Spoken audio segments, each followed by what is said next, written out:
കുറച്ച് കൂർക്ക കിട്ടിയിട്ടുണ്ടേ. അപ്പം ഞാൻ എവിടെയോ കണ്ടു നമ്മളുടെ ഉപ്പുകല്ലിട്ട് ഇതിനകത്തിൽ നമ്മളൊന്ന് ഇടിച്ചു കഴിഞ്ഞ് കഴിഞ്ഞാൽ ഇതിൻ്റെ തൊലി പോകുമെന്നേ. അപ്പം ഞാൻ വിചാരിച്ചു അങ്ങനെ ഒന്ന് ട്രൈ ചെയ്ത് നോക്കാം, തൊലി എത്രയും പോകുന്നുണ്ടെന്നൊന്ന് നോക്കാമെന്ന്. അപ്പം നമുക്ക് ഇതിനെ എടുത്ത് ഒരു പ്ലാസ്റ്റിക് കവറിലേക്ക് ആക്കി കൊടുക്കാമേ. പ്ലാസ്റ്റിക് കവറിലേക്ക് ആക്കട്ടെ.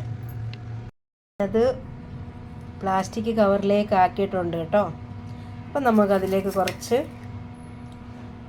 ഉപ്പുകല്ല് അങ്ങോട്ടിട്ട് കൊടുക്കാം. കുറച്ച് ഉപ്പുകല്ലിട്ട് കൊടുത്തിട്ടുണ്ട്. അതിന് ശേഷം നമുക്കിതിനെ ഒന്ന് മിക്സ് ചെയ്യാം. മിക്സ് ചെയ്തിട്ട് ദാ ഇങ്ങനെ ഒന്ന് തല്ലിയെടുക്കാമേ. ആ ഉപ്പുകല്ലിൻ്റെ ഇതുകൊണ്ട് തൊലി ഇളകുമെന്നാണ് പറഞ്ഞ്. എന്തായാലും ട്രൈ ചെയ്ത് നോക്കാം. അപ്പോൾ ഇങ്ങനെ തന്നെ ഇരിച്ചിരിക്കണേ.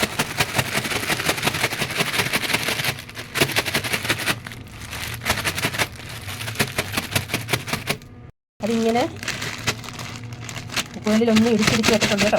അപ്പോൾ നമുക്കിതൊന്ന് കുടഞ്ഞിട്ട് നോക്കാം എത്രയും അതിൻ്റെ തൊലി പോയിട്ടുണ്ടല്ലേ.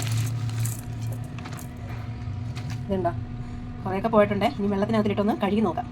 വെള്ളം ഒഴിച്ച് കൊടുക്കുന്നുണ്ട് കേട്ടോ. കുറേ പോയിട്ടുണ്ട് കണ്ടോ. നമുക്ക് ജസ്റ്റ് ഇത് വെറുതെ ഒന്ന് എടുത്താൽ മതി. കുറേ പോയിട്ടുണ്ട് കേട്ടോ. അധികം ഒന്നും ചെയ്യേണ്ട ആവശ്യമില്ല. നന്നായിട്ട് പോയിട്ടുണ്ട് കേട്ടോ. അപ്പോൾ ഈ ഒരു ട്രിക്ക് അടിപൊളിയാണ്. ഉള്ള അടിപൊളി. അപ്പോൾ ഇങ്ങനെ എല്ലാവരും ഒന്ന് പരീക്ഷിച്ച് നോക്കുക കേട്ടോ.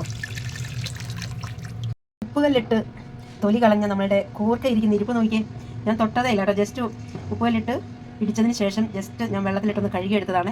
ഇത്രയും തൊലി പോയി കിട്ടിയിട്ടുണ്ട്. ഇനി നമുക്ക് ജസ്റ്റ് അതിൻ്റെ ആ വേരിയിരിക്കുന്ന ഭാഗമൊക്കെ ഒന്ന് കട്ട് ചെയ്താൽ മതി കേട്ടോ. അടിപൊളി ട്രിക്കാണ് കേട്ടോ. എല്ലാവരും ഒന്ന് പരീക്ഷിച്ച് നോക്കിക്കോ.